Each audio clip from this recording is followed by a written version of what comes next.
Hello students, आज इस video को हम आगे बढ़ाएंगे हमारे प्रीवियस डिस्कशन से जोड़ते हुए।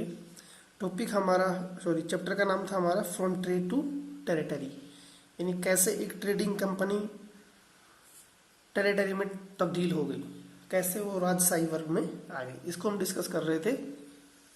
इसमें हमने काफ़ी चीज़ें डिस्कस कर ली। आज का जो हमारा टॉपिक रहेगा वो है the doctrine of the doctrine of lapse।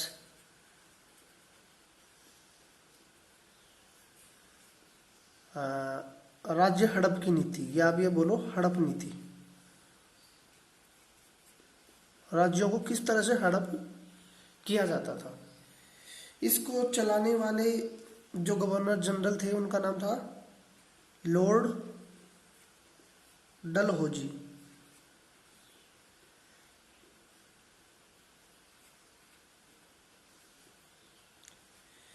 और इनका टाइम पीरियड रहा इंडिया में, गवर्नर जनरल कब बने थे, 1848 टू 1850।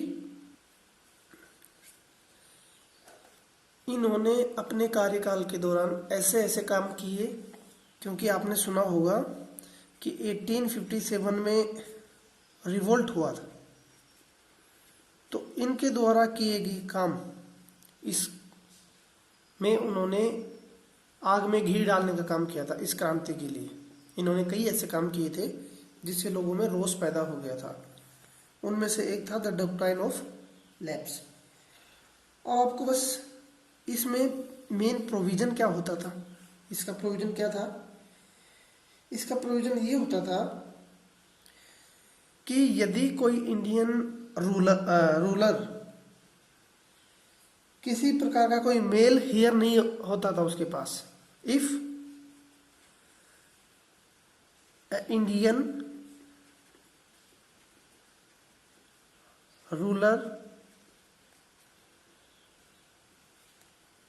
died without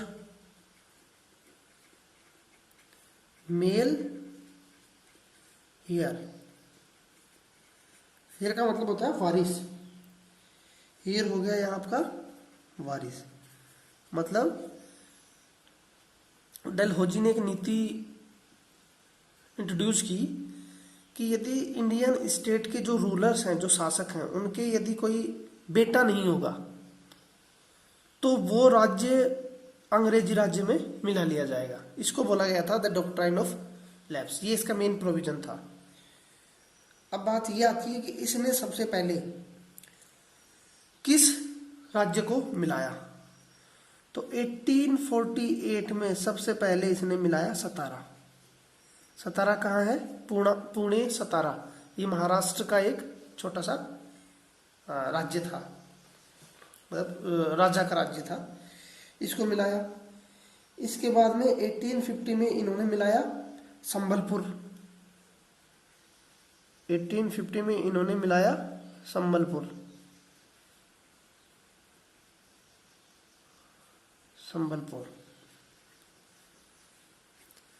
उसके बाद में 1852 में इन्होंने मिलाया उदयपुर। 1853 में इन्होंने मिलाया नागपुर। और 1854 में इन्होंने मिलाया झांसी। झांसी की रानी लक्ष्मीबाई का कन्फ्लिक्ट हुआ था अंग्रेजों के साथ, तो इसी की वजह से उनको हुआ था, क्योंकि उन्होंने एक लड़के को गोद लिया था और अंग्रेजों ने ये डिक्लेयर कर दिया था कि जिसके मेल हेयर नहीं होगा, मतलब जो वारिस होगा वो उसके अपना बेटा होना चाहिए। गोद लेने की जो प्रथा थी उसको उन्होंने कंसिडर नहीं किया था, तो इसमें कन्फ्लिक्ट हुआ था। आप अच्छे से वाकिफ होंगे, झांसी की रानी लक्ष्मीबाई की तो मूवी भी आपने देखी होगी। फाइनली 1856 में हुआ क्या, इन्होंने अवध को भी इसी डॉक्ट्राइन के तहत हड़प कर लिया। Finally the company also took over the Awadh in 1856। लेकिन इसका ग्राउंड अलग था। इन्होंने इस समय ग्राउंड दिया मिस गवर्नमेंट का, मिस गवर्नमेंट का। यानी ये अंग्रेजों की नीति देखो आप, कि यहां तो वो डॉक्ट्राइन ऑफ लैप्स लगा रहे हैं और यहां उन्होंने हवाला दिया कि अवध के जो नवाब हैं उनके द्वारा जो शासन व्यवस्था चलाई जा रही है अवध में, उससे लोग बहुत परेशान हैं और the Britishers want to free the people from misgovernment. ये उन्होंने उस समय एक अपना लॉजिक दिया, free the people from misgovernment. लेकिन उस समय की वस्तुस्थिति कुछ अलग ही थी। उस समय अवध के जो लोग थे, अवध की जो जनता थी, वो इतनी, आप ये मानो, इतनी दुखी हो गई, इतनी हताश हो गई जब उनके नवाब को गद्दे से उतारा गया। ये बहुत ही नवाब के लिए बहुत ही शर्मिंदगी भरा क्षण था कि लोग जब अवध के नवाब को ले जा रहे थे तो पैदल उनके साथ, यानी अवध के नवाब को जब उतारा गया था गद्दी से तो पैदल उनको ले जाया गया था, बिना किसी जो प्रोटोकॉल होता है उसके उनको ले जाया गया। इससे लोगों में इतना ज़्यादा रोष आ गया था अंग्रेजों को लेकर कि कई किलोमीटर दूर तक लोग उनके पीछे पीछे गए थे पैदल। इतने फेमस थे अवध के नवाब जनता के बीच में। यही कारण हुआ कि 1857 का जो रिवोल्ट हुआ था उसमें अवध के लोगों ने बढ़ चढ़कर हिस्सा लिया था। तो हमने डिस्कस किया 1856 तक। इसके बाद की हिस्ट्री की जो इम्पोर्टेंट इवेंट्स हैं वो हम डिस्कस करेंगे 1857 की रिवोल्ट के दौरान। ये तो हुआ हमारा हिस्ट्री का पूरा चैप्टर। अब हम इसमें ये देखेंगे कि अंग्रेजों ने एडमिनिस्ट्रेशन में किस तरह के रिफॉर्म लेके आए या उनके एडमिनिस्ट्रेशन का तरीका क्या था, उस चीज को हम अब डिस्कस करते हैं। तो उसको हम इस टॉपिक के तहत डिस्कस कर सकते हैं, सेटिंग अप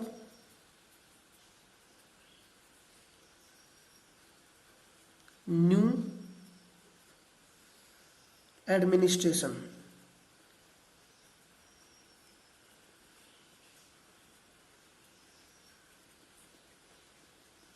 यानी एडमिनिस्ट्रेशन में किस तरह से बदलाव हुआ। उससे पहले मैं दो चीज आपको बता देता हूँ लॉर्ड डलहौजी के लिए। लॉर्ड डलहौजी ने भारत में the doctrine of lapse introduce किया। इसके अलावा भारत में 1853 में फर्स्ट रेल चली थी, तो रेल चलाने का श्रेय भी इनको जाता है, मुंबई से ठाणे। और 1853 में ही तार और डाक की जो व्यवस्था थी या पोस्ट की जो व्यवस्था थी वो भी इन्होंने शुरू की थी, इसका श्रेय भी इनको जाता है। तो ये इंपॉर्टेंट फैक्ट है, आपकी इंफॉर्मेशन है, ये आप याद रख सकते हैं इसको। अब हम एडमिनिस्ट्रेशन किस तरह से, या एडमिनिस्ट्रेशन जो पूर्व स्थापित था उसमें किस तरह से बदलाव हुए। अब आपको यहाँ एक चीज ध्यान रखना है, जब अंग्रेज आए उस समय भारत पर किन का राज्य था, मुगल। यानी मुगलों के द्वारा बनाए गए शासन के तौर तरीके यहाँ प्रिवेल कर रहे थे। तो अंग्रेजों ने उनसे किस प्रकार से डील किया। तो ये जो एडमिनिस्ट्रेशन था जो मुगलों के द्वारा बनाए हुए उस पर काम कर रहे थे, उसमें आमूलचूल परिवर्तन या कंप्लीट परिवर्तन के लिए दो गवर्नर जनरल उसमें क्या थे, जिम्मेदार थे। पहला था आपका लॉर्ड वारेन हेस्टिंग्स।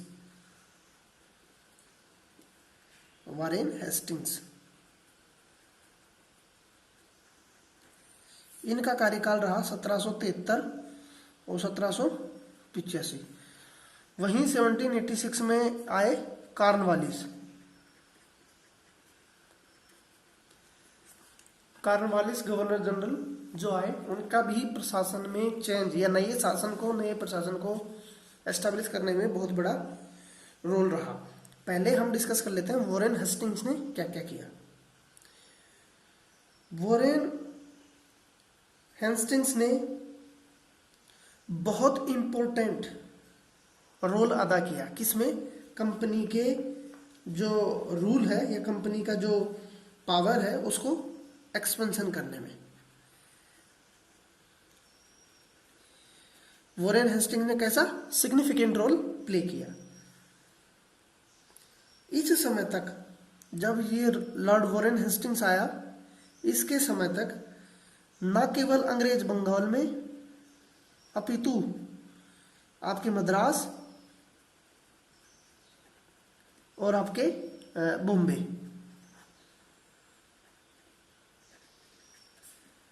रीजन में क्या कर चुके थे अपना उसकी पावर जो थी उसको अक्वायर कर चुके थे। अब ये जो तीन इंपॉर्टेंट मैंने आपको बताया, बंगाल, मद्रास, बॉम्बे, ये उस समय हुआ करती थी प्रेसिडेंसीज, इनको प्रेसिडेंसी बोला जाता था।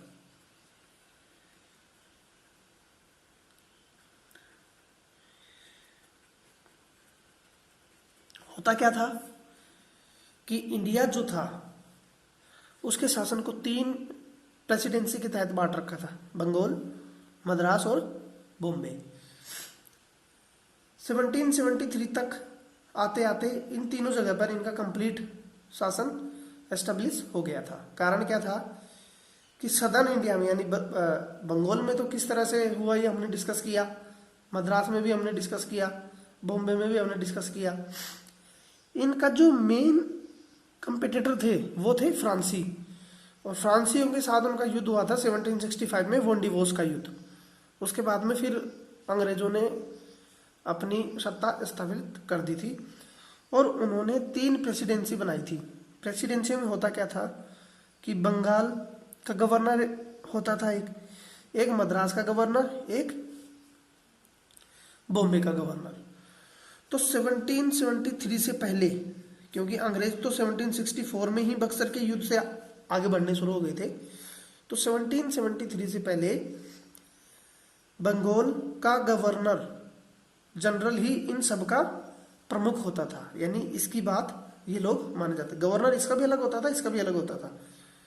लेकिन बंगाल प्रेसिडेंसी बड़ी थी, इसलिए इसके गवर्नर जनरल के अधीन इनके गवर्नरों को रखा जाता था। लेकिन 1773 में हुआ क्या, लॉर्ड वॉरेन हेस्टिंग्स को भारत का प्रथम गवर्नर जनरल बनाया गया। उसके तहत इन तीनों के गवर्नरों को रखा गया। अब आपको चीज क्लियर हो गई होगी 1773 से पहले की बात और 1773 के बाद की बात। भारत का प्रथम गवर्नर जनरल वॉरेन हेस्टिंग्स। अब अंग्रेजों ने इंडिया में एडमिनिस्ट्रेशन करने के लिए कई प्रकार के एक्ट और रेगुलेटिंग एक्ट पारित किए। उनको मैं आपको एक ब्रीफ में बता देता हूँ। सबसे पहले आया 1773 का रेगुलेटिंग एक्ट, 1784 का पिट्स इंडिया एक्ट, उसके बाद में आया 1813 का चार्टर एक्ट, उसके बाद में 1833 का चार्टर एक्ट, 1853 का चार्टर एक्ट, उसके बाद में आया 1858 का गवर्नमेंट इंडिया एक्ट,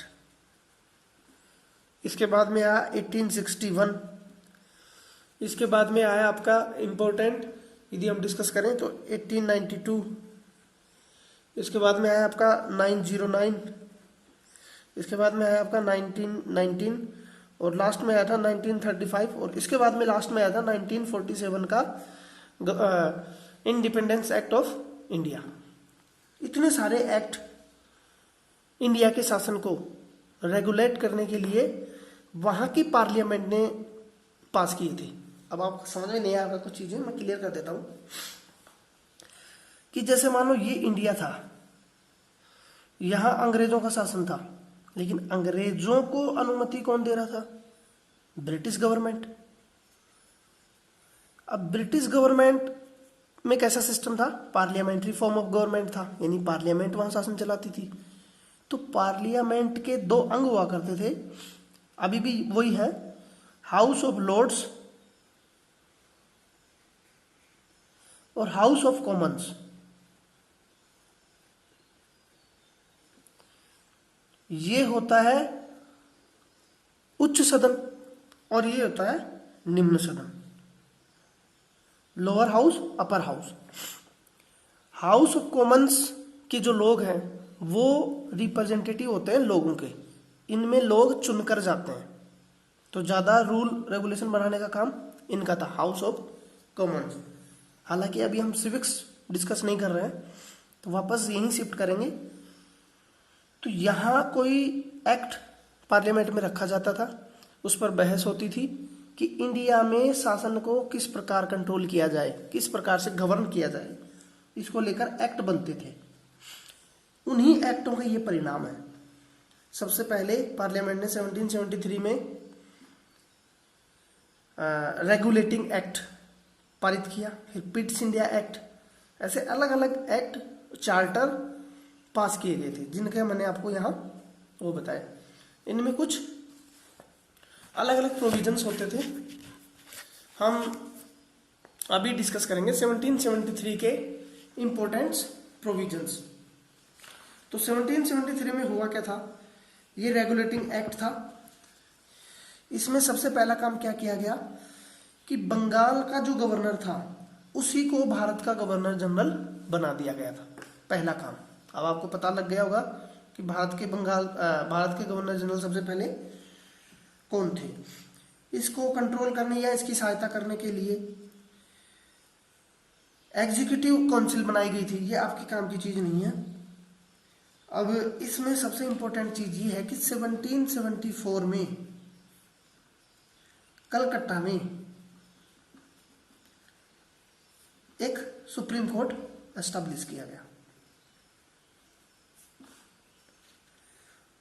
जिसमें शुरू में होता क्या था? देखो, जहां आज अपना सुप्रीम कोर्ट नई दिल्ली में है, वो सबसे पहले कहाँ एस्टैब्लिश किया गया था? कलकत्ता में, अंग्रेजों के द्वारा। इसमें 3 जज होते थे और एक चीफ जस्टिस होता था, सीजी। तो ये इंपॉर्टेंट आपके काम की, ये इंपॉर्टेंट उस समय इसमें क्या थे? प्रोविजंस थे। इसके बाद में पिट्स इंडिया एक्ट आया। पिट्स इंडिया एक्ट क्यों आया? अंग्रेजों को लगा कि इस समय 1773 में जो कुछ रूल रेगुलेशन बनाए गए हैं उनमें कुछ सुधार की आवश्यकता है। तो इसी क्रम में ये अपने अलग अलग वो आए। आप देख रहे होंगे कि 1858 में गवर्नमेंट इंडिया एक्ट हो गया, यहां तक तो चार्टर चले। ऐसा क्यों?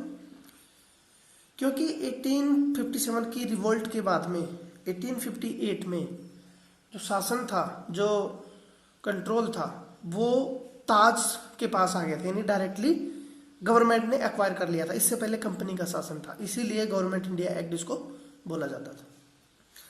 अब ये जो सुप्रीम कोर्ट बना, इसमें एक नया सिस्टम एस्टेब्लिश किया गया। डिस्ट्रिक्ट कोर्ट भी बनाए गए। तो डिस्ट्रिक्ट कोर्ट में 2 तरह के कोर्ट बनाए गए। पहला आपका क्रिमिनल कोर्ट और दूसरा आपका दीवानी कोर्ट। दीवानी कोर्ट मतलब आपका सिविल कोर्ट। इसको बोला गया था फौजदारी कोर्ट, इसको बोला गया था आपका दीवानी कोर्ट, यानी फौजदारी कोर्ट कौन सा होगा? क्रिमिनल कोर्ट, जिसमें क्रिमिनल प्रोसीडिंग्स होंगी। दूसरा आपका होगा दीवानी आपका सिविल, यानी फौजदारी केस कौन कौन से होते हैं? जैसे लड़ाई झगड़ा, मारपीट, हत्या, डकैती, ये सब होता है आपका फौजदारी। दीवानी मामले कौन से होते हैं? जैसे जमीन जायदाद के सारे मामले होंगे, वो दीवानी या सिविल कोर्ट में डील होंगे। अंग्रेजों ने अपनी सहूलियत के हिसाब से फौजदारी और दीवानी या क्रिमिनल या सिविल कोर्ट एस्टेब्लिश कर दिए, लेकिन रूल्स जो थे, कानून जो थे, वो पहले के जो बने हुए थे उन्हीं को चलाया गया या उन्हीं को प्रिवेल किया गया। हिंदुओं से रिलेटेड अलग कानून थे, अंग्रेजों मुस्लिम से अलग थे। तो जो हिंदुओं से रिलेटेड कानून थे उनको इंटरप्रेट या उनकी व्याख्या करने का जो ट्रेडिशनल राइट्स था वो था पंडितों का। पंडित मतलब विद्वान लोग, जो विद्वान लोग होते थे वो इनको इंटरप्रेट करते थे। वहीं यदि आप मुस्लिमों की बात करें तो यहाँ मौलवी होते थे, वो इनको इंटरप्रेट करते थे। देखो किस तरह की शासन, सिर्फ उन्होंने कोर्ट का सिस्टम बदला, रूल्स नहीं बदले। रूल्स तो धीरे धीरे चेंज उन्होंने किए। ये क्रिमिनल और सिविल जो मुद्दे थे ये पहले, क्योंकि अंग्रेजों का उनका शासन था मुगलों का, तो इनको डील करते थे काजी। काजी क्या होते थे? जज। और मुफ्ती, मुफ्ती होता था एक ज्यूरिस्ट, एमिनेंट ज्यूरिस्ट जो होते थे या प्रमुख कानूनविद, जो कानून के जानकार थे उनको बोलते थे। तो इन लोगों के द्वारा इंटरप्रेट किया जाता था। लेकिन व्यवस्था ये चेंज कर दी गई कि डिस्ट्रिक्ट कलेक्टर जो होता था, ये अंग्रेजों के द्वारा क्रिएट की गई एक नई पोस्ट थी। इसको जिम्मेदारी दे दी गई कि जितने भी फौजदारी और दीवानी नियम कानून कायदे या कोर्ट्स जो एस्टैब्लिश की गई हैं उसमें जो प्रोसीडिंग्स होंगी वो इसके सुपरविजन में होंगी। तो किस तरह से अंग्रेजों ने कलेक्टर की पोस्ट को ज़्यादा इम्पोर्टेंट बना दी। अब जब कलेक्टर पे आ ही गए तो कलेक्टर के बारे में पूरा डिस्कस कर लेते हैं। कलेक्टर का एक रोल तो आपको पता लग ही गया कि क्रिमिनल प्रोसीडिंग्स हो या सिविल प्रोसीडिंग्स हो, काजी, मुफ्ती, पंडित और मौलवी सब इसके सुपरविजन में काम करेंगे। कलेक्टर की जो पोस्ट थी ये प्रिंसिपल फिगर थी उस समय की, प्रमुख, यानी अंग्रेजों की एडमिनिस्ट्रेशन की एक इंपॉर्टेंट, ये बोलो रीढ़ की हड्डी थी। इसका जो प्रमुख काम था, जैसे काम नाम से लग रहा है, कलेक्ट रेवेन्यू, यह संबंधित अपने जिले में क्या करेगा? रेवेन्यू को कलेक्ट करेगा। इसके अलावा maintain law and order, law and order को मेंटेन करने का भी काम इसी का होगा। With the help of, help कौन कौन करेगा इसकी? जैसे पुलिस ऑफिसर्स, इसके अलावा दरोगाज, जिनको हम आज बोलते हैं जो स्टेशन इंचार्ज होते हैं दरोगाज, इनकी सहायता से ये पूरा काम करेगा कलेक्टर। कलेक्टर का काम था collect revenue and taxes, law and order को मेंटेन करना with the help of police officers और दरोगाज। तो किस तरह से अंग्रेजों की जो पावर का सेंटर था, सेंटर ऑफ पावर जो था, वो अंग्रेजों की पैट्रोनेज में यानी उनके संरक्षण में कलेक्टर जो था वो बहुत इंपॉर्टेंट पद हो गया। और आज भी ये बहुत इंपॉर्टेंट पद है। तो आप ये बोल सकते हैं कि कलेक्टर का जो पद है वो हमें अंग्रेजों की देन है। अब कलेक्टर का इंपॉर्टेंट पद डिस्कस करने के बाद में हम वापस वहीं जाएंगे जहां हमने छोड़ा था, जुडिशरी सिस्टम में, जहां हम काजी, मुफ्ती, पंडित, मौलवी ये डिस्कस कर रहे थे। तो उस समय एक मेजर प्रॉब्लम क्या थी कि अलग अलग कोर्ट्स में या अलग अलग व्यक्तियों का ओपिनियन, अलग अलग व्यक्ति कौन थे? पंडित हों या मौलवी हों, उनका किसी कानून के बारे में ओपिनियन अलग अलग था, अलग अलग हुआ करता था। अलग अलग प्रकार से इंटरप्रेट या व्याख्या अलग अलग हिसाब से करते थे। जो पंडित लोग कानून की व्याख्या करते थे वो करते थे धर्मशास्त्र के आधार पर। धर्म शास्त्र, धर्मशास्त्र में क्या सिखाया जाता था? कानून, नियम, ये सब की शिक्षा दी जाती थी। पंडित लोग वहां शिक्षा लेते थे। तो हो सकता है उनका ओपिनियन अलग अलग हो। तो इस अलग अलग ओपिनियन में यूनिफॉर्मिटी के लिए, अंग्रेजों ने 1775 में पंडितों को कहा कि आप जो नियम कानून कायदे हैं उनको कंपाइल करें, कंपाइल करके एक डाइजेस्ट होता है आपका संग्रह, एक संग्रह बनाओ किनका, हिंदू लॉज का, जो हिंदुओं के कानून हैं उनमें यूनिफॉर्मिटी के लिए 1775 में अंग्रेजों ने ऑफर किया किनको, पंडितों को, कि आप जो हिंदू लॉ हैं उनको संग्रह करके कंपाइल करके एक यूनिफॉर्मिटी के लिए एक ही फॉर्म में इनको कलेक्ट करें, ऐसा उन्होंने बोला। तो हिंदुओं के पंडितों ने जो उसको कलेक्ट किया, क्योंकि उसको अंग्रेजी में ट्रांसलेट करने की जरूरत थी, तो अंग्रेजी में ट्रांसलेशन की जो इंपॉर्टेंट भूमिका अदा की गई वो की गई N.B. हालहेट।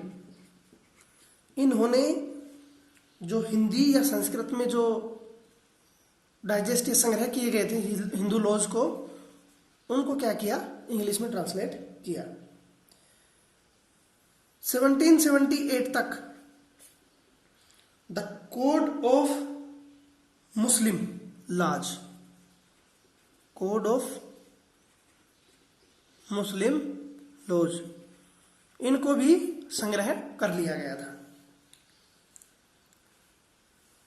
ऐसा किस लिए किया गया, ताकि एडमिनिस्ट्रेशन में या जुडिशियल सिस्टम में किसी प्रकार की कोई समस्या का सामना ना करना पड़े। तो आपने हिस्ट्री थोड़ी सी समझी, जुडिशरी में पंडितों का क्या रोल था, धर्मशास्त्र क्या था, किस तरह 1775 में कंपाइल किया गया, कंपाइल करके एक यूनिफॉर्मिटी के लिए हिंदू लॉ एक्ट पारित किया गया। 1778 में मुस्लिम लॉ कोड भी बनाया गया। अब इसके अलावा हम इम्पोर्टेंट जो आपके नॉलेज के लिए किताब से बाहर की चीजें वो डिस्कस करेंगे। इसमें हम रोल डिस्कस करेंगे कॉर्नवालिस का, लॉर्ड कॉर्नवालिस। ये 1786 में यहाँ गवर्नर जनरल बनकर आया और इसका इम्पोर्टेंट एडमिनिस्ट्रेशन में रोल ये था कि कॉर्नवालिस का मानना था कि इंडियन एडमिनिस्ट्रेशन 3 मेन पिलर पर टिका हुआ है। उसके अकॉर्डिंग जो 3 पिलर थे वो क्या क्या थे, सिविल सर्विसेज,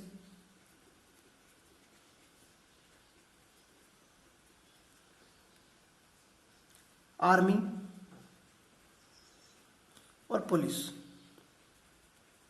इनको यदि कोई प्रशासन या कोई शासन व्यवस्था इनको अच्छे से डील कर लेती है तो उसकी शासन व्यवस्था ठीक से चलेगी। तो कॉर्नवालिस इंडिया में सिविल सर्विसेज का जन्मदाता माना जाता था।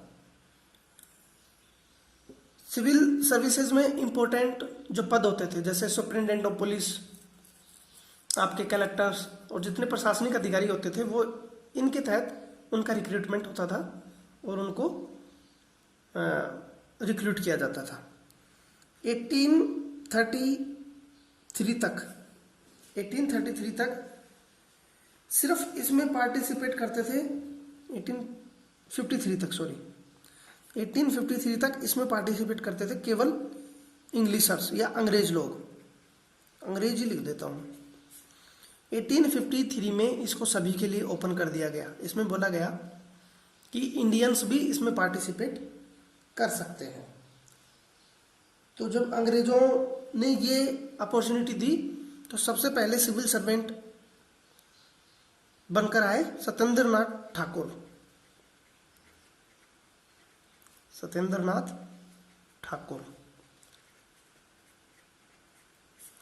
ये रविंद्रनाथ ठाकुर के बड़े भाई थे। इन्होंने ये सबसे पहले इंडियन सिविल सर्वेंट थे, जो कि सिविल सर्विस जो ब्रिटेन में ऑर्गेनाइज की जाती थी उसमें इन्होंने हिस्सा लिया और सफलता भी हासिल की। अब मैं आपको इसका कल्चर बताता हूँ। सिविल सर्विस के लिए जो एग्जाम होता था वो इंडियंस के लिए बहुत टफ होता था। क्यों? क्योंकि इसमें एक तो इंडियन सब कॉन्टिनेंट से रिलेटेड नॉलेज को नहीं उसमें परखा जाता था, उसमें टोटली परखा जाता था यूरोप से रिलेटेड जो नॉलेज था उसको परखा जाता था, उसकी लैंग्वेज का इश्यू था। तो ये सारे हर्डल थे, ये सारे बीच में बाधाएं थी, उनको पार करते हुए सत्येंद्र नाथ ठाकुर पहले सिविल सर्वेंट थे। उसके बाद में तो काफी लोगों ने इसमें सफलता हासिल की। अब अगला पिलर है आर्मी। अगला पिलर है द कंपनी आर्मी। ये आपके सिलेबस में है। ये चीजें जो मैंने बताई ये आपके सिलेबस में नहीं है, ये आपके सिलेबस की चीज हम डिस्कस करेंगे। आपके सिलेबस में सिर्फ एक ही चीज को कवर किया गया है, जो 3 पिलर्स थे उनमें से जो कंपनी आर्मी थी उसको इन्होंने कवर किया है। तो जैसा कि आपको बताया गया, मैंने आपको बताया कि कंपनी आर्मी जो थी, इसमें इसको हम पावर से क्या कर सकते हैं, जोड़ सकते हैं। क्योंकि किसी भी कंट्री या किसी भी स्थान की यदि आपको एडमिनिस्ट्रेशन चलाना है तो उसमें आर्मी का सबसे बड़ा रोल होता था। तो वही बात हम सबसे पहले जब अंग्रेज आए उससे पहले यहाँ किसकी आर्मी प्रिवेल करती थी, मुगल। मुगलों की जो आर्मी का स्ट्रक्चर था वो हम थोड़ा सा डिस्कस कर लेते हैं। मुगलों की आर्मी जो थी वो ज्यादा से ज्यादा किस पे डिपेंडेंट थी, घुड़सवार पर। उसको बोला जाता था कैवेलरी, कैवेलरी, या इनको बोला जाता था सवार। घुड़सवार जो होते थे उन पे डिपेंडेंट थी ये। ट्रेन सोल्जर होते थे किसके ऊपर, हॉर्स बैक। आप इसको बोल सकते हो कैवेलरी, या सवार को आप बोल सकते हो ट्रेन सोल्जर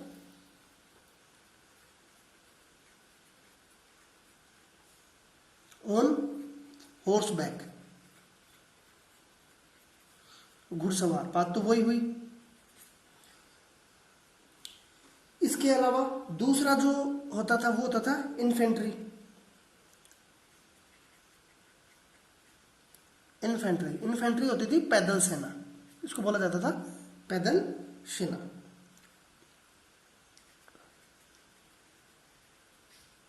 पैदल सेना, इनको जो ट्रेनिंग दी जाती थी वो दी जाती थी तीरंदाजी की, आर्चरी की। इनको ज्यादा ट्रेनिंग किस पे दी जाती थी, आर्चरी या तीरंदाजी। इसको तीरंदाजी बोला जाता था। और इसके साथ इनको सिखाया जाता था तलवार को किस तरह से यूज करना है। जो मुगलों का स्ट्रक्चर था उसमें क्या था कि मुगल ज्यादा फोकस करते थे कैवेलरी पर। वो नहीं चाहते थे, उनको किसी प्रकार की जरूरत नहीं हुई कि इन्फेंट्री जो है, ये पैदल सेना जो है, उसका हम किसी तरह से मॉडर्नाइजेशन करें। हमने देखा था टीपू सुल्तान के बारे में हम सीख रहे थे, तब हमने डिस्कस किया था कि टीपू सुल्तान ने फ्रांसीसियों की मदद से अपने इन्फेंट्री को मजबूत करने का काम किया। लेकिन मुगलों ने हमेशा फोकस किया घुड़सवार पर, न कि पैदल सेना पर। पैदल सेना के लिए मुगल क्या करते थे कि जो लोकल जमींदार होते थे उन पर डिपेंडेंट होते थे। वो जो जमींदार होते थे उनको बोल दिया जाता था कि जब भी समय होगा, समय की जरूरत पड़ेगी, तब आप हमें प्रोवाइड करेंगे क्या, इन्फेंट्री, पैदल सेना। और जमींदार भी अपने रुतबे को मेंटेन करने के लिए क्या करते थे, पैदल सेना को मेंटेन करते थे। तो ये उस समय एक ट्रेंड चला आ रहा था। लेकिन 18 सेंचुरी में या 18 सेंचुरी में चेंज इसमें आया। कब, जब मुगलों के सक्सेसर ब्रिटिश लोग यहां आए। ये सक्सेसर थे मुगल्स के। इन्होंने जब अवध और बनारस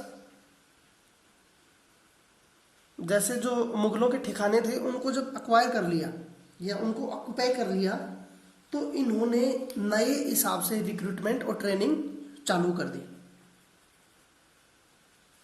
रिक्रूटमेंट एंड ट्रेनिंग किनकी, आर्मी के लिए। इन्होंने किस पे फोकस किया, इन्होंने as compare to cavalry infantry पे ज्यादा फोकस किया। और इन्होंने मुगलों की सेना में बदलाव किया। इन्होंने अपनी एक आर्मी बनाई जिसको उन्होंने नाम दिया इंडियन आर्मी, या इसको आप बोल सकते हैं सिपाही या सिपाही, जो इंडियन वर्ड से लिया गया सिपाही। तो शुरू में तो इन्होंने नॉर्मली इसी पे इन्फेंट्री पे फोकस किया, इसमें किसी प्रकार का कोई मॉडर्नाइजेशन नहीं किया। लेकिन 1820s तक, क्योंकि 1820s तक ब्रिटिशर्स को कई जगह हार का मुंह देखना पड़ा था, जैसे अफगान युद्ध, अफगान में उनको युद्ध लड़ना पड़ा, बर्मा में उन्होंने युद्ध किया, और इसके अलावा इजिप्ट में भी उन्होंने अपने टेरिटरी को लेकर युद्ध करना पड़ा था। तो इससे जो हम इसको यहाँ डिस्कस नहीं करेंगे, तो इससे जो हम समराइज रूप में ये देखें कि इससे जो एक्सपीरियंस इनको मिला, उसमें इन्होंने फील किया कि हमें हमारी जो आर्मी है उसमें फोकस करना चाहिए, किस पर, इन्फेंट्री पर, और इसको मॉडर्नाइज वे में इंट्रोड्यूस करना चाहिए। इसके तहत उन्होंने किया क्या कि आर्मी जो थी उसमें दो कंसेप्ट उन्होंने इजाद किए, मस्केट और मैचलॉक्स।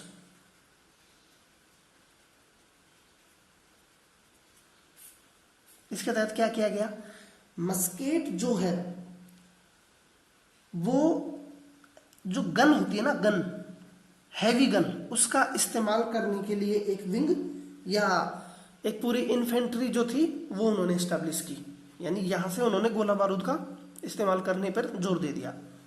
मैच लॉक्स क्या है, मैच लॉक्स है कि कोई पाउडर होगा, गन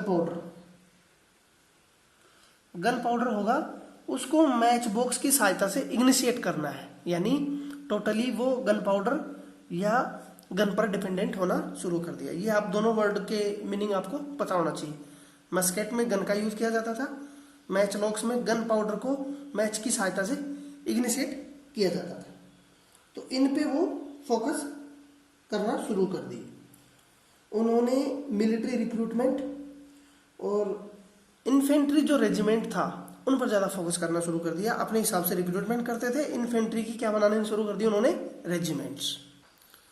1820s के बाद में अंग्रेजों ने एक यूनिफॉर्म आर्मी कल्चर बनाना शुरू कर दिया। इसके तहत उन्होंने किया क्या कि यूरोपियन स्टाइल में उन्होंने ट्रेनिंग शुरू कर दी। यूरोपियन स्टाइल में, यानी जैसे यूरोप की आर्मी होती थी उसी स्टाइल में इनकी ट्रेनिंग शुरू कर दी, ड्रिल शुरू कर दी। ड्रिल क्या होती है कि उनमें एक डिसिप्लिन जनरेट किया जा सके। डिसिप्लिन को जनरेट करने के लिए ड्रिल का बहुत बड़ा रोल है। तो ड्रिल उन्होंने शुरू कर दिया। ड्रिल का फायदा ये होगा कि अच्छे तरीके से रेगुलेट और डिसिप्लिन को उनमें इनकलकेट किया जा सकता है या बढ़ावा दिया जा सकता है। किसके लिए, उनकी लाइफ के लिए, और किसी तरह का कोई युद्ध होता है तो उसमें भी डिसिप्लिन बरकरार रहे। इस रिक्रूटमेंट और ट्रेनिंग की प्रोसेस के दौरान उन्होंने सबसे बड़ी चीज ये की कि जो कास्ट सिस्टम था उसको नजरअंदाज किया। उसको क्या किया, नजरअंदाज कर दिया।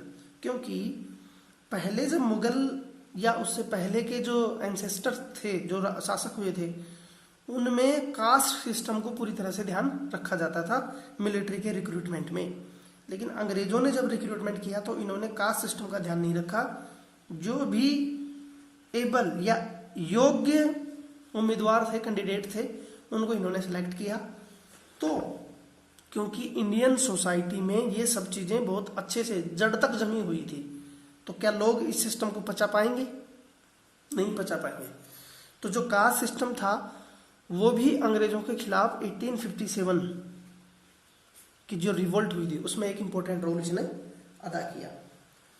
तो ये तो पढ़ लिया हमने क्या, आपका आर्मी। अब हम इसमें लास्ट एक पढ़ेंगे पुलिस। पुलिस का कैसा वो था। तो पुलिस जो थी उसका सृजन करने वाला भी कौन था, कॉर्नवालिस।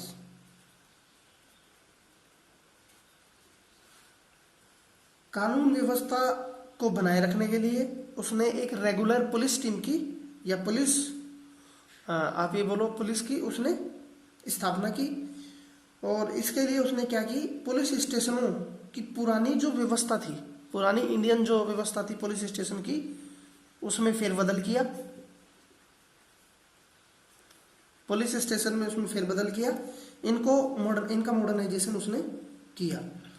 पुलिस व्यवस्था में रिफॉर्म इस कदर किए गए थे कॉर्नवालिस के द्वारा कि उस समय की पुलिस ब्रिटेन की पुलिस से भी बहुत आगे पहुंच गई थी। उतने अधिक तरीके से इन्होंने इनका डेवलपमेंट कर दिया था। हर थाने का स्ट्रक्चर आप देखें तो दरोगा, जिसको आप थानेदार या पुलिस इंस्पेक्टर जो बोलते हैं वो था, वो इंडियन होता था।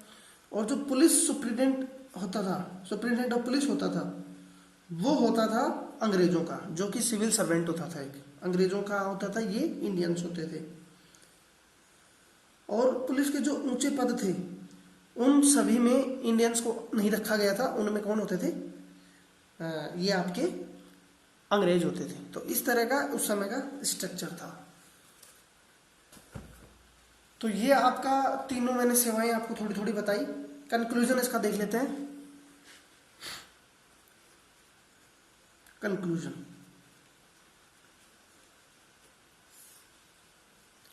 कंक्लूजन में यही है कि हमने डिस्कस किया किस तरह से एक ट्रेडिंग कंपनी टेरिटरी में तब्दील हुई।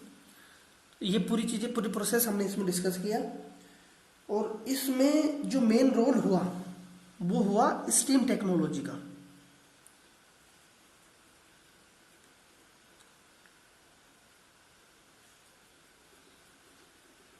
स्टीम टेक्नोलॉजी ने क्या किया, क्योंकि इंडियन सब कॉन्टिनेंट में आने के लिए एक बहुत बड़ा रास्ता तय कर इंडियन वो आते थे ब्रिटिशर्स, तो जो उनका टाइम कंज्यूम बहुत ज़्यादा हो जाता था। स्टीम टेक्नोलॉजी आने के बाद में ये जो समय लगता था इसको इन्होंने कम कर दिया। किसने?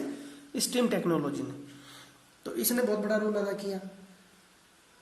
और 1857 तक अंग्रेज जो थे वो ऑलमोस्ट 65% एरिया पर क्या कर चुके थे, अपना अधिकार बैठा चुके थे।